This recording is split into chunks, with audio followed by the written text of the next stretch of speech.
नमस्काराः। अद्य भवतां सर्वेषां स्वागतं व्याहरामि अस्मि अहं मयङ्कः। अद्य वयं पठामः संस्कृतसुधायाः द्वितीयभागस्य प्रार्थना। आज हम पढ़ेंगे संस्कृत भाग जो द्वितीय भाग है उसकी प्रार्थना। और जो ये प्रार्थना है, ये प्रार्थना क्यों कही गई है इसके विषय में आपको पहले वीडियो में भी बता चुका हूँ। यहाँ पर प्रार्थना जो होती है निर्विघ्न समाप्ति के लिए होती है। यदि हम कोई कार्य कर रहे होते हैं मंगल, तो उससे पहले हमको क्या करना होता है, हमको भगवान की आराधना करनी होती है, उनकी पूजा करनी होती है, जिससे क्या है वो कार्य सफल हो। जिस कार्य के लिए हम क्या करते हैं, भगवान की आराधना करते हैं। तो यहाँ पर किताब पढ़ना भी क्या है, एक मंगल कार्य है। हमारे जीवन के उत्थान के विषय में ये चीज़ होती है। हमें पढ़ करके हम आगे जाके विद्वान बनते हैं। तो ये निर्विघ्न समाप्ति हो जाए इसकी, मतलब कोई विघ्न ना आए, उसकी आराम से समाप्ति हो जाए। इसीलिए हम क्या करते हैं, हम सर्वप्रथम भगवान की आराधना करते हैं और उनसे क्या करते हैं, प्रार्थना करते हैं। इसी प्रकार से यहाँ पर प्रार्थना लिखी गई है। तो अब इस प्रार्थना में भगवान के तुल्य गुरु को माना गया है, जो साक्षात हमारे जीवन में उपस्थित हैं। यदि हम देखते हैं, जब हम बच्चे थे या कोई छोटा जब बच्चा होता है, तो वो 3 जब महीने का होता है, तब उसका सामाजिक विकास उसकी माता के द्वारा ही होता है और माता उसकी सामाजिक शिक्षिका सर्वप्रथम होती है। तो जब उसकी माता जो सर्वप्रथम शिक्षिका होती है, तो सबसे पहले जो दर्जा दिया गया है गुरु का, वो माता को दिया गया है। उसके बाद जब बच्चा बड़ा होता है और बड़े होकर के जब वो अनेक विषय का ज्ञान का इच्छुक हो जाता है, जब उसको ज्ञान प्राप्त उसके लिए आवश्यक हो जाता है, तो उसको एक संस्थान की ज़रूरत पड़ती है। समाज उसके लिए एक संस्थान का क्या करता है, उसका निर्माण करता है और उसी का नाम होता है विद्यालय। विद्यालय में अनेक गुरुदेव मिलते हैं, जिनके सानिध्य में वो पढ़ लिख करके विद्वान बन जाता है। तो इन्हीं गुरु के विषय में यहाँ पे आज इस प्रार्थना में हमारे सामने बताया है। तो आइए चलिए देखते हैं इस प्रार्थना में हमारे जो गुरुदेव हैं, जो हमारे साक्षात भगवान हैं, ब्रह्मा विष्णु महेश के समान हैं, तो उनके विषय में क्या कहा गया है। ठीक है, तो अब हम चलते हैं और समझते हैं इस विषय को। धन्यवाद। सर्वेभ्यः स्वागतम कक्षायाम। आज हम पढ़ेंगे बच्चों इसका द्वितीय भाग, मतलब संस्कृत सुधा का जो पार्ट 2 है, आज हम वो पढ़ेंगे। और जब हम ये किताब पढ़ते हैं तो उसके पूर्व में हमें क्या मिलती है, प्रार्थना मिलती है। ठीक है ना, हमें क्या मिलता है, प्रार्थना मिलती है। प्रार्थना का जो मेन मकसद होता है, जो प्रार्थना क्यों होती है, इसके विषय में अभी हम चर्चा भी करेंगे और मैं पहले भी बता चुका हूँ। यदि हम कोई भी शुभ कार्य करते हैं, ठीक है, मंगल कार्य करते हैं, शुभ कार्य हम कर रहे हैं, तो पढ़ना क्या है बच्चों, हमारे लिए शुभ है। ठीक है, जब हम कोई शुभ कार्य करते हैं तो उसकी निर्विघ्न समाप्ति हो जाए, उसमें विघ्न ना आए, इसलिए हम क्या करते हैं, भगवान से प्रार्थना करते हैं। भगवान जी से हम क्या करते हैं, प्रार्थना करते हैं। और हम ये चाहते हैं कि हमारा जो कार्य है वो विघ्न से पूर्ण ना हो। ठीक है, क्योंकि जो हम कार्य कर रहे हैं, जो हम पढ़ रहे हैं, ये हमारे क्या है, भविष्य के उत्थान के लिए है। ठीक है, तो अब हम इस किताब के माध्यम से ये भी जानेंगे कि जो गुरुदेव हैं, उनका जो यहाँ पे पद है वो किसके तुल्य है, किन भगवानों के तुल्य है, उनकी महिमा के विषय में जानेंगे हम। और यहाँ पे हम देखते हैं, यहाँ पे एक श्लोक जो है वो हमारे सामने आता है। ठीक है, ये बहुत प्रसिद्ध श्लोक है, संभवतः आपको याद भी होगा और आपने ये पहले पढ़ा भी होगा। तो यहाँ पर देखिए, जो द्वितीय श्लोक है, यहाँ पे श्लोक नहीं, क्षम्यताम, यहाँ पे क्या है, मंत्र है। ये द्वितीय मंत्र है, इसको भोजन मंत्र भी कहते हैं। इसको भोजन के समय पे, जब भोजन से ठीक पूर्व में इस मंत्र को पढ़ा जाता है और फिर भोजन किया जाता है। ठीक है, तो इसमें गुरु भगवान जो हैं हमारे, उनकी महिमा का वर्णन किया गया है, उनके पद के विषय में बताया गया है। और जो ये जो मंत्र है, इसमें गुरु शिष्य के क्या है, गुरु शिष्य के ऊपर भगवान का क्या है आशीर्वाद बना रहे, वो साथ में भोजन करें, ठीक है ना, और जो वो कार्य करें वो तेजस्वी हो, पराक्रमी हो, ठीक है, उनके बीच में या किसी के भी बीच में क्या हो, द्वेष की भावना ना हो, ईर्ष्या की भावना ना हो। तो ठीक है ना, तो यहाँ पे भी वसुदेव कुटुंबकम वाली जो भावना है वो यहाँ पर हो, ठीक है। अब हम यहाँ पे देखते हैं, यदि हम यहाँ पे देखेंगे तो अभी हम यहाँ पे देखते हैं कि यहाँ पे मैं आपको पिछली वीडियो में बता चुका हूँ कि ओम का मतलब क्या होता है। यहाँ पर बहुत सारे यहाँ पे जो उपनिषद हैं उसमें ओम के बारे में भी बात ये कही गई है। तस्य वाचक प्रणवः, तस्य यहाँ पर ये चीज़ कहा गया है कि जैसे पतंजल योग में भी कहा गया है कि उसका जो वाचक है वो प्रणवः, उसका वाचक क्या है, प्रणव है। किसका, भगवान का वाचक क्या है, भगवान को स्मरण करने के लिए क्या है, ओम का उच्चारण करो, ठीक है। तो उसका वाचक क्या है, प्रणवः, अर्थात ओम है। प्रणव को ओम भी कहते हैं, ठीक है। अब यहाँ पर अब हम देखेंगे कि ओम का जो ओम का विषय है वो क्या है। ये जो विषय है ये हमारे उपनिषद में भी आया है। यहाँ बोलते हैं ओमित्येतद् अक्षरमिदं सर्वम, ठीक है ना। ओम क्या है, ओम ही सब कुछ है, ठीक है ना। भूत भविष्य वर्तमान सब ओम के अंदर ही है, ठीक है। तो हमने ओम के विषय में जाना। आ उ और म क्या होता है, यहाँ पर ये तीन इसके अक्षर होते हैं। अ मतलब क्या है, ब्रह्मा जी। उ मतलब क्या है, विष्णु जी जो पालन करता है, ब्रह्मा जी सृष्टि करता है, विष्णु जी पालन करता है, और महेश क्या है, भगवान शिव जो है म लास्ट में। तो म का मतलब क्या होता है, यहाँ पर जो परिवर्तन करता है, ठीक है ना, वो कौन है, वो है भगवान शिव। अब यहाँ पे हम देखते हैं, यहाँ पे इस मंत्र का एक बार यहाँ पे जो श्लोक है इसका हम उच्चारण करेंगे, ठीक है। देखिए यहाँ पर ओम गुरुर्ब्रह्मा गुरुर्विष्णु गुरुर्देवो महेश्वरः गुरु साक्षात् परब्रह्म तस्मै श्री गुरवे नमः, ठीक है। दोबारा से हम एक बार इसका उच्चारण करते हैं हम।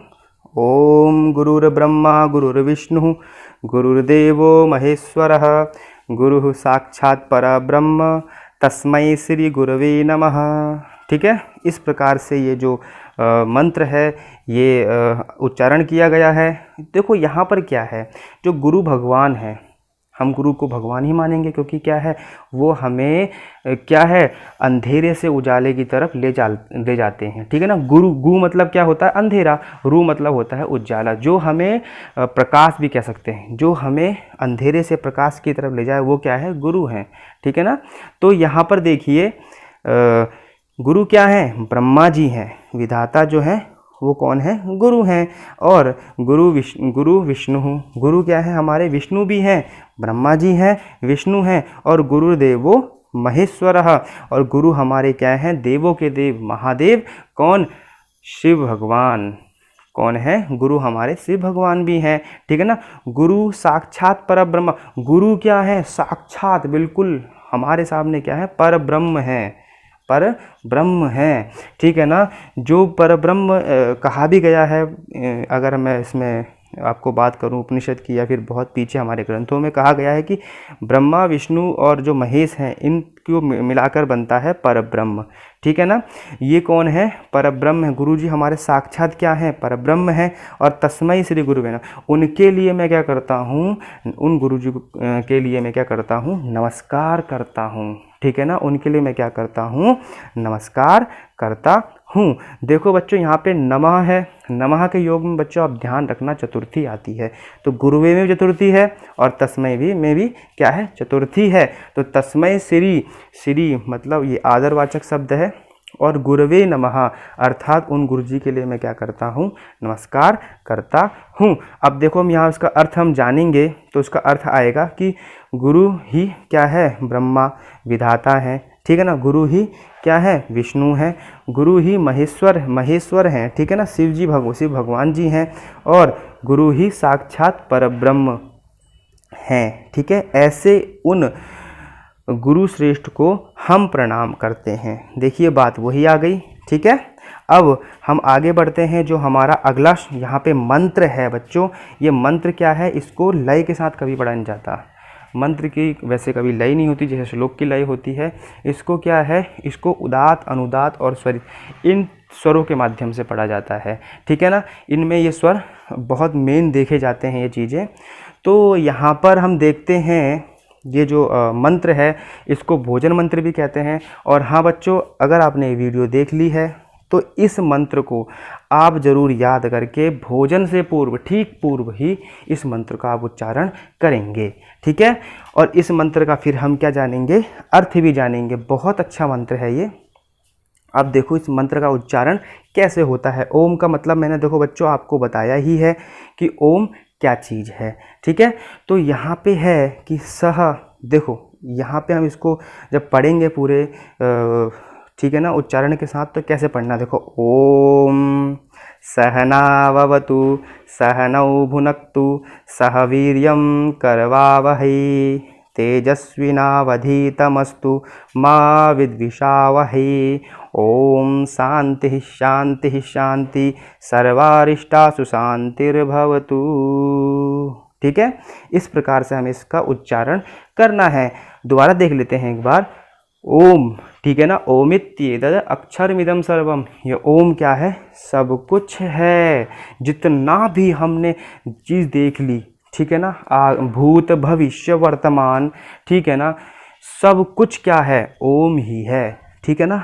अब यहाँ पे क्या है, सहनाववतु सहनौ भुनक्तु सह वीर्यं करवावहै तेजस्विनावधीतमस्तु मा विद्विषावहै। ओम शांति शांति शांति सर्वारिष्टासु शांतिर्भवतु। ठीक है, इस प्रकार से एक बार और हम इसका उच्चारण देखते हैं, ध्यान से देखिएगा।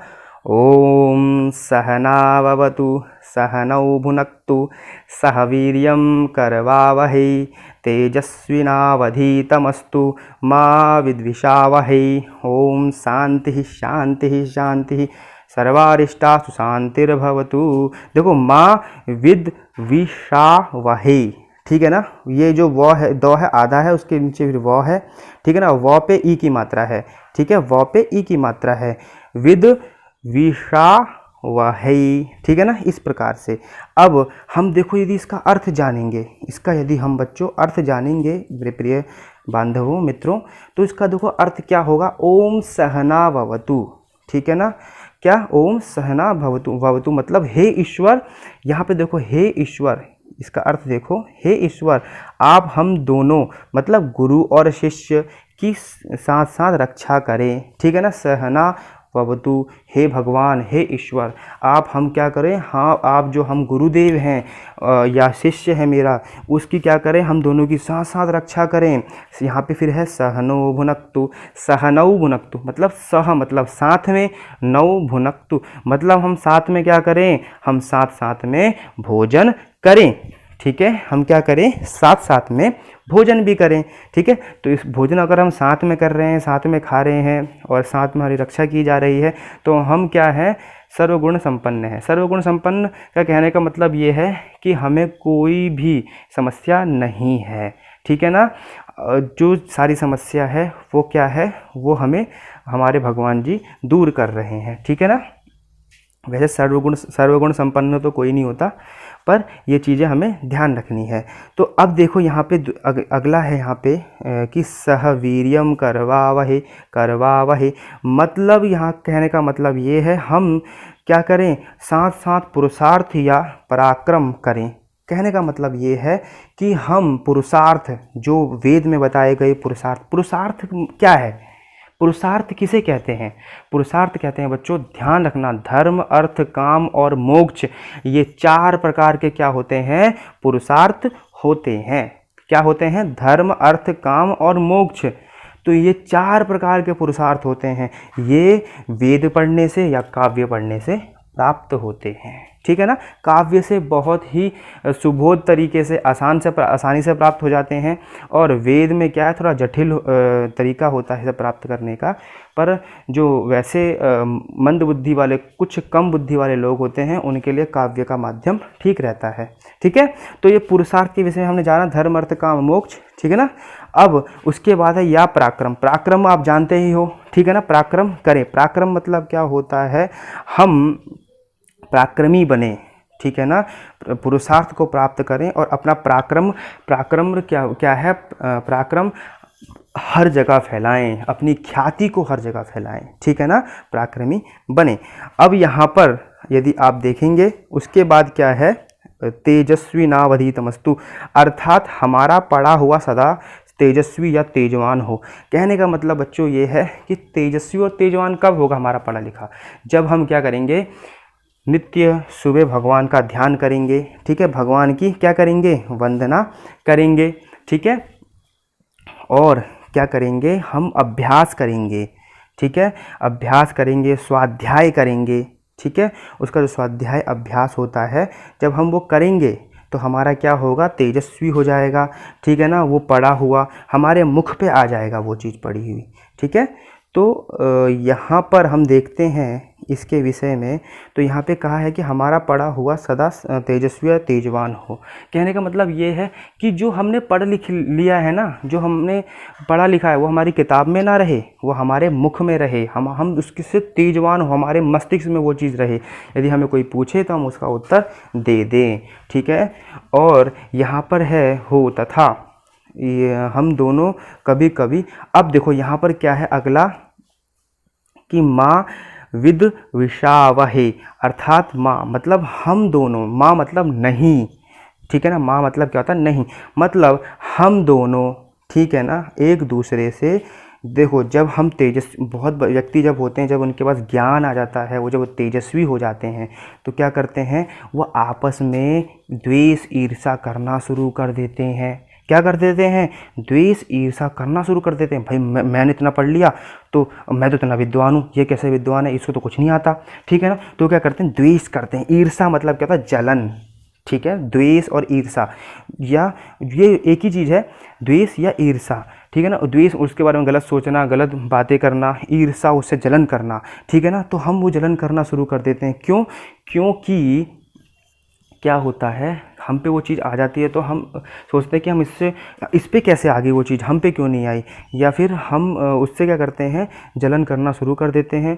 तो क्या होता है कि यहाँ बताया गया है कि माँ द्विद विषावहे, तो क्या करें, हे भगवान आपकी कृपा ऐसी बरसी रहे, या आपकी कृपा ऐसी रहे, क्या हो, जिससे हम क्या करें, एक दूसरे से द्वेष या ईर्ष्या ना करें, ठीक है, द्वेष या ईर्ष्या उनसे एक दूसरे से ना करें।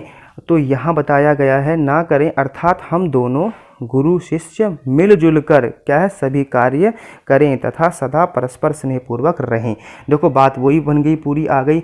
हम क्या करें, सदैव हम, हे भगवान हमारी रक्षा करना पहले कह दिया गया। उसके बाद बोला कि हम साथ में भोजन करें, साथ में भोजन करेंगे तो क्या होगा, हमारे अंदर वैसे ईर्ष्या और द्वेष का भाव नहीं हो, क्योंकि साथ में मतलब मिलकर भोजन कर रहे हैं, ठीक है ना। और जब हम साथ में भोजन कर रहे हैं, भगवान हमारी रक्षा कर रहा है, तो हमारे अंदर हे भगवान पुरुषार्थ भी ले आएँ, धर्म अर्थ काम मोक्ष भी ले आएँ, हम पराक्रमी बन जाएं, हमारी ख्याति क्या है, हर जगह फैली रहे, और फिर जो हम पढ़ रहे हैं वो तेजस्वी रहे, तेजवान रहे, मतलब कि हमारी विद्या हमारी किताबों में ना रहे, हमारे मस्तिष्क में रहे, ठीक है। कहने का तात्पर्य ये, मस्तिष्क में रहेगी तो क्या रहेगा, हम तेजस्वी रहेंगे, ठीक है ना। उसके बाद यहाँ पर है कि उसके बाद है, और जब हम तेजस्वी हो जाएं तो क्या है, हम एक दूसरे से ईर्ष्या ना करें, ठीक है ना। क्या होता है बहुत जगह, जब जो शिष्य होता है वो ज़्यादा, जब शिष्य पढ़ लिख लेता है और ज़्यादा वो थोड़ा विद्वान समझने लगता है, तो वो गुरुजी से क्या करता है, ईर्ष्या करने लगता है, ठीक है। या फिर गुरुजी क्या करते हैं, कभी कभार पक्षपात कर देते हैं कि ये लड़का अच्छा है, लड़का बुरा है, तो वो ईर्ष्या द्वेष का भाव वहाँ बन जाता है। तो वो चीज़ ना हो, ठीक है, वो चीज़ ना हो। तो बच्चों आज का हमारा पाठ इतना ही था, और आप आशा करता हूँ आपको समझ में आ गया होगा। मेरी वीडियो को लाइक शेयर कमेंट सब्सक्राइब ज़रूर कर लें, जिससे आने वाली वीडियो आपको स्वतः ही मिलती रहे, ठीक है।